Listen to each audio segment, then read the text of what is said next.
Hello అండి, ఎలా ఉన్నారు? బాగున్నారా? ఈరోజు మనం టేస్టీ అయిన సాంబార్ చేసుకుందాం. ఈ సాంబారు అన్నంలోకి, ఇడ్లీలోకి చాలా బాగుంటుంది. అన్ని కూరగాయలు వేసి సాంబార్ చేసుకుందాం మనం. ఇదిగోండి, ముందు మన సాంబార్కి పప్పు ఉడికించి పెట్టుకున్నాను. నేను ఒక 1/2 కిలో పప్పు వేసుకుని దాంట్లో ఒక 1/2 టీ స్పూను పసుపు వేసుకున్నా. ఒక 1 టీ స్పూను నూనె వేసుకుని ఒక 3 విజిల్ రానిచ్చిన. పప్పు ఉడికిపోయింది. ఇది పక్కన పెట్టేసుకుందాం. ఇప్పుడు ఇదిగోండి, ఒక పెద్ద నిమ్మకాయ సైజ్ అంతా చింతపండు తీసుకున్నాను. మనం ఈ సాంబార్లో మామిడికాయ కూడా వేస్తాం, చూసుకొని పులుపు వేసుకోవాలి. ఇంత చింతపండు అయితే సరిపోద్ది.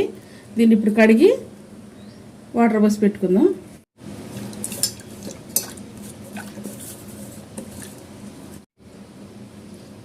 ఇదిగోండి, ఇట్లా కడుక్కున్నాం కదా, ఇట్లా వాటర్ పోసి పెట్టుకుందాం, నానబెట్టుకుందాం. మనం ఈ కూరగాయలన్నీ ఫ్రై చేసుకున్నానికి చింతపండు నానిపోతుంది. ఇప్పుడు మనకి సాంబార్లో ఏమేమి కావాలో అన్నీ ఒకటి చూపిస్తాను మీకు నేను. ఇదిగోండి, ఫస్ట్గా ఉల్లిపాయలు 2 ఉల్లిపాయలు ఇట్లా లావు కట్ చేసుకున్నాను. ఇట్లా లావు కట్ చేసుకోండి, బాగుంటుంది.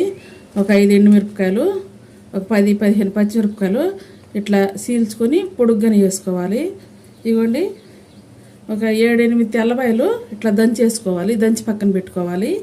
ఇది తర్వాత కూరగాయలు వచ్చేసరికి బెండకాయ, క్యారెట్, దొండకాయ, మామిడికాయ, మునక్కాయలు, టమాటా, దోసకాయ, ఇంకా ఇక్కడ ఇవన్నీ ఆలుగడ్డలు ఇట్లా కట్ చేసి నీళ్ళలో వేసి పెట్టుకున్నాను.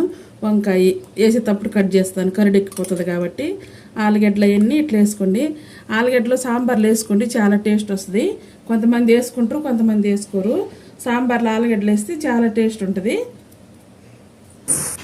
ఇప్పుడు మనం ఒక పెద్ద గిన్నె పెట్టుకుందాం. ఎక్కువ క్వాలిటీలు చేస్తున్నాం కాబట్టి కొంచెం పెద్దగానే ఉండాలి. దాంట్లో ఒక 5-6 స్పూన్ల నూనె వేసేద్దాము.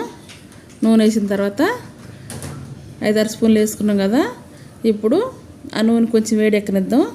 వేడెక్కిన తర్వాత జీలకర్ర, ఆవాలు, పచ్చెనగపప్పు, మినప్పప్పు వేసేసి తర్వాత ఒక 5 ఎండుమిరపకాయలు వేసుకుందాం. ఎండుమిరపకాయలు ఇలాగ కొనాలు దుంచుకొని వేసుకోవాలి. అలా కొనాలు దుంచి వేసుకుంటేనే నూనె మిరపకాయ లోపలికి టేస్ట్గా ఉంటుంది. వేసుకున్నాం కదా, ఇప్పుడు ఒక 7-8 తెల్లబాయలు పచ్చగా దంచేసుకోవాలి. దంచేసుకుంటే బాగుంటుంది. తర్వాత ఒక 10-15 ఎండుమిరపకాయలు ఇట్లా చీల్చుకొని వేసుకోవాలి.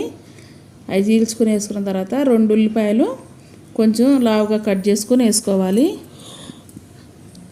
లావుగా కట్ చేసుకొని వేసుకొని అవి ఎక్కువ ఫ్రై కానీ అవసరం లేదు, కొంచెం ఫ్రై అయితే చాలు. ఇప్పుడు 2 రెమ్మల కరివేపాకు వేసుకుందాం. కరివేపాకు కూడా ఎక్కువ ఫ్రై అవసరం లేదు, ఎందుకంటే మన కూరగాయల్లో ఫ్రై అయిపోతాయి కాబట్టి. ఇప్పుడు వేసుకున్నాం కదా, తర్వాత కూరగాయ ముక్కలు వేసుకుందాం ఒకదాని తర్వాత ఒకటి. ఫస్ట్ మనం కట్ చేసి పెట్టుకున్నాం కదా, నీట్గా కడుక్కొని అవి ఒకదాని తర్వాత ఒకటి వేద్దాం. ఫస్ట్ దొండకాయ వేద్దాం, తర్వాత క్యారెట్ వేద్దాం. ఇప్పుడు టమాటాలు, మామిడికాయ దప్పనిడిచి అన్ని కూరగాయలు వేసేద్దాం. ఇప్పుడు అవి 2 ఎందుకంటే కొంచెం తొందరగా ఉడికిపోతాయి కాబట్టి అందుకే కొంచెం లాస్ట్లో వేసుకుందాం, కొంచెం ఉడికిన తర్వాత. ఇప్పుడు అన్నీ వేసేసినాం కదా, ఆలుగడ్డ, వంకాయ కూడా ఇప్పుడే వేసేసినాం. తర్వాత అవి కొంచెం ఇగోండి, ఆలుగడ్డ, వంకాయ కూడా ఇప్పుడే చేస్తున్నాం చూడండి. కట్ చేసి పెట్టుకున్న వంకాయ, ఆలుగడ్డ కూడా. తర్వాత కొంచెం నూనెలో తిప్పుకొని మూత పెట్టేద్దాము. కొంచెం ఎక్కువ క్వాలిటీలో చేస్తున్నాను కాబట్టి ఎక్కువగా ఉంది. మీరు కొంచెం తగ్గించుకొని మీకు 2-3 అనుకుంటే 2 కాయలు వేసుకుంటే సరిపోద్ది. నేను కొంచెం ఎక్కువ క్వాలిటీలో చేసుకున్నాను కాబట్టి కాయలు కూడా ఎక్కువ వేసేసినాను. ఇప్పుడు నూనెలో తిప్పుకున్నాం కదా, ఇప్పుడు మూత పెట్టేసి 2 నిమిషాలు ఉడకనిద్దాము. 2 నిమిషాలు ఉడకనిచ్చి మూత తీసి మళ్ళీ తిప్పేద్దాము. నూనెలో కొంచెం మగ్గనిస్తే టేస్ట్ బాగుంటుంది. చూడండి, మంచిగా తిప్పేసినాం కదా. అడుక్కల్లా తిప్పుకోవాలి, లేదంటే అడుగంటేస్తుంది. అందుకే అడుక్కల్లా మంచిగా తిప్పాలి. ఇప్పుడు సగం స్పూను పసుపు వేసినాను, సగం స్పూన్ పసుపు సరిపోతుంది. తర్వాత ఉప్పు ఒక 3 స్పూన్లు వేసేయండి. ఇది చిన్న స్పూన్ కదా, అందుకే అట్లా కనిపిస్తుంది. ఒక 3 స్పూన్లు ఉప్పు వేసుకోండి. నాకు 3 స్పూన్లు ఉప్పు వేసినాను. కారం వచ్చేసి ఒక 3 స్పూన్లు వేస్తాను. ఎక్కువ క్వాలిటీలో ఉంది కదా, అందుకే 3 స్పూన్లు వేస్తున్నాను. మీరు తినగల కారం వరకు వేసుకోండి. నేనైతే ఇంత కారం సరిపోతుంది ఈ క్వాలిటీకి నాకు. కొంచెం మీరు ఎంత కారం అయితే తినగలరో, ఎంత ఉప్పు అయితే తింటారో అంత మీ టేస్ట్ తగ్గట్టు మీరు వేసేసుకోండి. ఇప్పుడు వేసినాం కదా, అది కూడా మంచిగా తిప్పినాం కదా, మళ్ళీ మూత పెట్టి మళ్ళీ 2 నిమిషాలు ఉండిచ్చి మళ్ళీ మూత తీసి మళ్ళీ తిప్పేద్దాం. ఇలాగా మంచిగా 2 నిమిషాలకు ఒకసారి తిప్పుకుంటా ఉంటే అడుగంటకుండా మంచిగా ఉప్పు కారంలో ఫ్రై అవుతాయి. కొంచెం ఫ్రై అయినాయి అంటే ఇప్పుడు టేస్ట్ బాగా వస్తుంది. దాంట్లో చూడండి, నేను మామిడికాయ ముట్టితో సహా వేసేసినాను.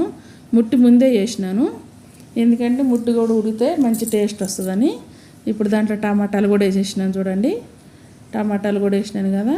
ఇప్పుడు తిప్పేసి మూత పెట్టేసేద్దాం. మళ్ళీ 2 నిమిషాలు మూత పెట్టి తర్వాత మళ్ళీ మూత తీసేసి మళ్ళీ తిప్పేసి ఇప్పుడు దాంట్లో మనం ఫస్ట్ అడుక్కల్లా తిప్పుకోవాలండి. అడుక్కల్లా తిప్పితేనే అడుగంటకుండా ఉంటుంది. అడుక్కల్లా మంచిగా తిప్పుకోవాలి, లేదంటే అడుగంటుతుంది. చూసుకోవాలి, అడుగంటిద్దంటే బాగుండదు. ఇప్పుడు మనం దీంట్లో వాటర్ పోసేద్దాం. నేను 2 గ్లాసులు వాటర్ పోస్తున్నాను ఫస్ట్ అయితే. ఇప్పుడు 1 గ్లాస్ పోసినాను కదా, మళ్ళీ ఇంకొక గ్లాస్ పోద్దాము. ఇంకొక గ్లాస్ వాటర్ పోసినాం. ఫస్ట్ ఈ వాటర్ తోటి ఉడికిచ్చేద్దాం. ఫస్ట్ 2 నిమిషాలు మొత్తం కలిదిప్పాలి. బాగా కలిదిప్పిన తర్వాత మూత పెట్టేసేద్దాం. మళ్ళీ చూడండి, కాయలు కూడా మునగలేదు కదా, అట్లనే ఉండాలి. ఇప్పుడు మూత పెట్టేసేద్దాం. మూత పెట్టేసి మళ్ళీ 2 నిమిషాలు ఉడికిన తర్వాత మళ్ళీ మూత తీసేద్దాం. చూడండి, ఇందాక మనం చూసినప్పుడు కాయలు కూడా మునగలేదు. ఇప్పుడు ఆ కాయల్లో ఉన్న నీరు, ఆ వాటర్ అంతా ఎట్లా నీరు ఊరిందో మంచిగా నీరు ఊరిపోయింది కదా. ఇప్పుడు దీంట్లో మనం ముందుగా నానబెట్టుకున్న చింతపండు గుజ్జు తీసి పెట్టేసినాను నేను వాటర్తో పాటు. ఇప్పుడు ఆ వాటర్ పోసేద్దాం. ఇప్పుడు 1 గ్లాస్ వాటర్ ఉంటుంది, చింతపండు వాటరు. అదొక గ్లాసు. మామూలు వాటర్ 1 గ్లాసు పోసుకొని మళ్ళీ తిప్పేసుకోవాలి. మొత్తం తిప్పుకోవాలి. చూడండి, వాటర్ ఇప్పుడు కూడా తక్కువగానే ఉన్నాయి కదా, అట్లనే ఉండాలి. ఇప్పుడు దీని మీద మనం మామిడికాయలు కట్ చేసి పెట్టుకున్న మామిడికాయలు వేసేద్దాము. ఇప్పుడు వేసినాం అనుకోండి ఎక్కువగా ఉడిపోదు. ముందే వేసేసినాం అనుకోండి చిదురు అయిపోతాయి మామిడికాయ ముక్కలు, అసలు కనిపించవు అన్నమాట. అందుకే ఇప్పుడు వేస్తున్నాను. మూత పెట్టేసి మళ్ళీ 2 నిమిషాలు అయినాక మళ్ళీ మూత తీద్దాం. చూడండి, మంచిగా ఉడికిపోతుంది. ముక్కలు బాగా ఉడికినాయి. చూడండి, మామిడికాయ ముక్కలు కూడా చూడండి ఎట్లా కనిపిస్తున్నాయో, బాగా ఉడికినాయి కదా. ఇప్పుడు దీని మీద మూత పెట్టేసి ఇప్పుడు మనం ముందుగా ఉడకబెట్టుకున్నాం కదా పప్పు, ఆ పప్పుని రుబ్బుకోవాలి. పప్పు గుత్తి పెట్టేసి ఎనుపుకోవాలి. మాకైతే రుబ్బుకోవాలంటారండి.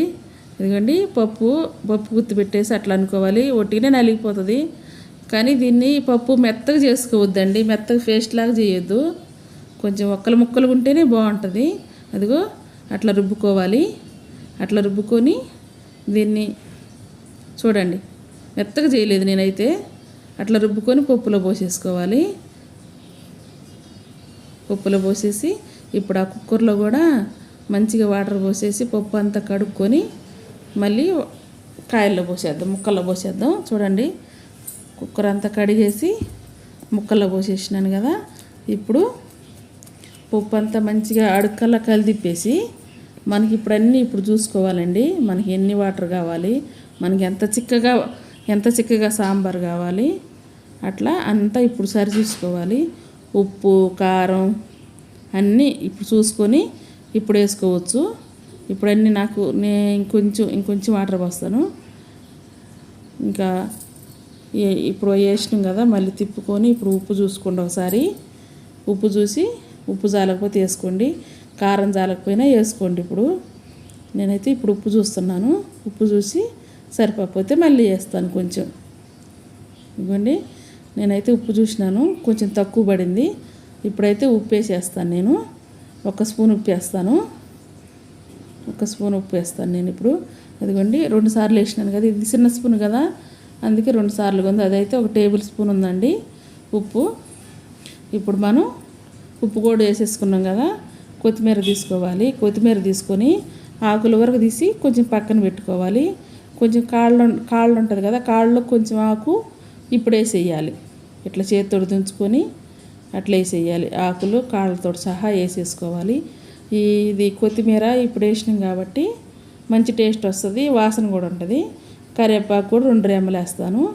వేసిన తర్వాత మంచి తిప్పుకొని మళ్ళీ మూత పెట్టేసి మళ్ళీ ఇంక 2 నిమిషాలు మళ్ళీ ఉడకనిచ్చేద్దాము.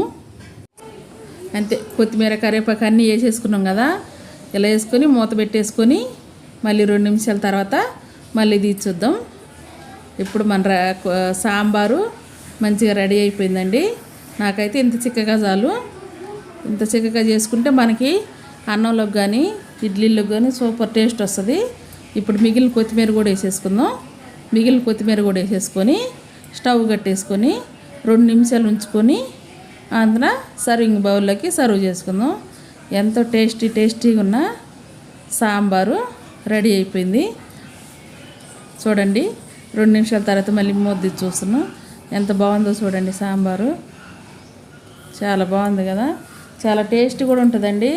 అన్ని కూరగాయలు వేసినాం కాబట్టి హెల్తీ కూడా బాగుంటుంది. కొంచెం అన్నం వేసుకొని ఎక్కువ సాంబార్ పోసుకొని ఎక్కువ కాయలు వేసుకొని తింటే సూపర్ టేస్ట్ ఉంటుంది. ఇప్పుడు మనం సర్వింగ్ బౌల్లోకి సర్వ్ చేసుకుందాం. ఆలుగడ్డలు ఇంత లావుని కట్ చేసినాను కదా, ఉడికిద్దో ఉడకదని మీకు డౌట్ ఉండొచ్చు. చూడండి, అది కూడా చూపిస్తున్నాను. ఉడికిపోయింది మంచిగా. చాలా బాగుంటాయండి సాంబార్లో ఆలుగడ్డలు. ఇలా చేసుకుని ఒకసారి తిని చూడండి. మీకు నచ్చితే మళ్ళీ చేయండి. ఒక కామెంట్ బాక్స్లో కామెంట్ పెట్టండి. ఇప్పుడు సర్వింగ్ బౌల్లోకి తీసుకున్నాం కదా, ఇలాగా చేసుకుని ఒకసారి తిని చూడండి. సాంబార్లో ఇడ్లీలోకి కానీ అన్నంలోకి కానీ చాలా బాగుంటుంది. మీకు కానీ నచ్చితే లైక్ చేయండి, షేర్ చేయండి, సబ్స్క్రైబ్ చేసుకోండి. ఇందా కిచెన్ మీరు కానీ సబ్స్క్రైబ్ చేసుకున్నాక పక్కనే గంట బిల్లు కొట్టండి. అప్పుడే మా వీడియోలన్నీ మీకు వచ్చేస్తాయి.